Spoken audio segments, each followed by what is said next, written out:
following video contains an amazing build for legendary content. Do you like long relaxing walks along the beach?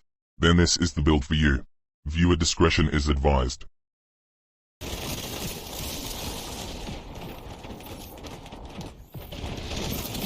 Elizabeth will be on the bottom as well.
Retain!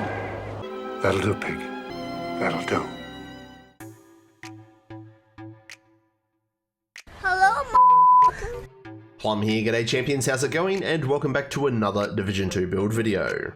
Today we've got a build that just makes legendary content a walk in the park. It's my legendary tank build. Now it's definitely been a little while since doing a legendary mission, as I feel the time you put in just isn't reflected in the loot that you get. But there wasn't much going on in PvP, so I got roped into running Legendary Tidal Basin. It was my first time doing the mission on Legendary, and to be honest, this build just made it so easy. For the opening gameplay, I picked some of the more crazy full-on parts of the mission to help demonstrate how the build should be played and also shows how well it works, even when not in a full team. Now quick shout out to Entes, he's done this mission a ton of times and he suggested that I use a Protection from Elites build. So I jumped headfirst into my stash and pulled out the gear. This build and setup is very similar to what I used for my Countdown Extraction build to get the world first duo completion, with a couple of minor adjustments. Now this build alone will serve you very well in just about all legendary content, but Team Synergy also plays its part. Having team buffs for increased damage and even having a healer in this case just to round things off nicely. Build and team synergy is often something a lot of players overlook. So if you do run with the same players on a regular basis, chat about how you can improve your team synergy. Now, if you like the whole legendary stuff, I will try and do a weekly stream of legendary missions over on Twitch. Just let me know in the comments if that's something you'd like to see. If it all goes well, I'll start live streaming here on YouTube in the near future. Righto, so welcome back to all you amazing subscribers, and if you're new to the channel and you're enjoying the content, you know what to do, pull your finger out and give that sub button a click. And please everyone engage with this video, a like, a share, a comment, it all helps with the magic and the wizardry of the YouTube algorithm. Doing all this stuff is going to help the channel and our amazing community grow. And don't forget to check me out on all my other socials, including Twitch, Discord, Facebook, the works. All the links for that stuff is in the description. Righto then, with all that said and done, let's jump in and check out the build. 1 red, 5 blues, no skill tiers, and we're just under that 1.7 million mark. We have an exotic mask, 1 piece badger, 1 Walker and Harris, and 3 of the improvised brand set. This is a really straightforward build and setup. Now the improvised gear can only be crafted, so it might take some time to max out your gear. I was pretty lucky with mine, but even without fully maxed out gear, this build's still going to work. Your main focus for the build is armor, crit hit chance, crit hit damage, and damage mitigation in the form of protection from elites. Do keep in mind with this build, you do need to focus red and veteran NPCs first when playing, because they're going to still deal a ton of damage. As for the elites, they literally feel like they want to have a pillow or a tickle fight.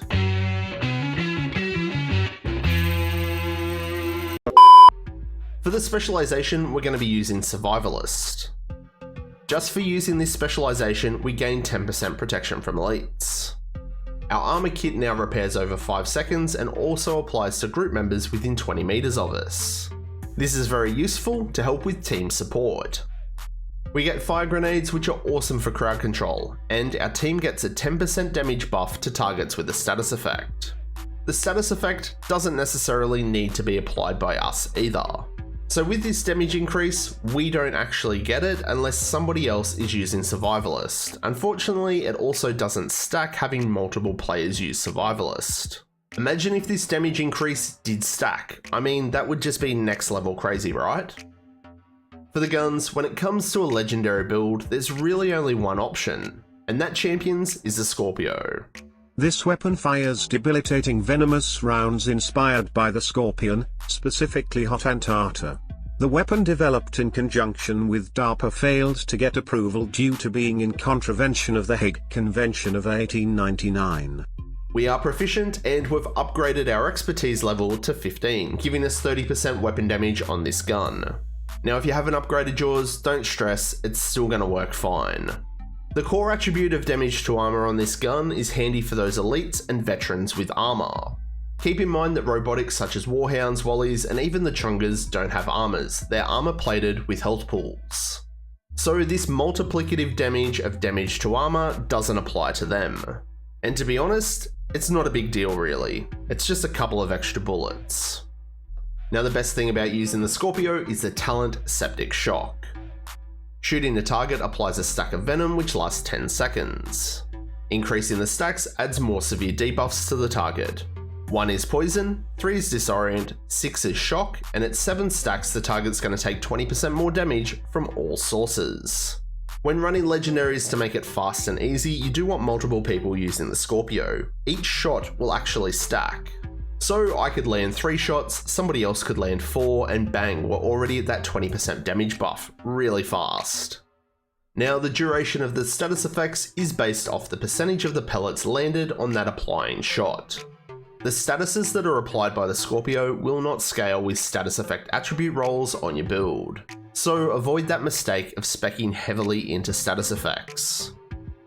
For your secondary weapon, you could basically use anything you like. I've got my trusty Carbine 7 with Optimus just in case I need to beam something at long range.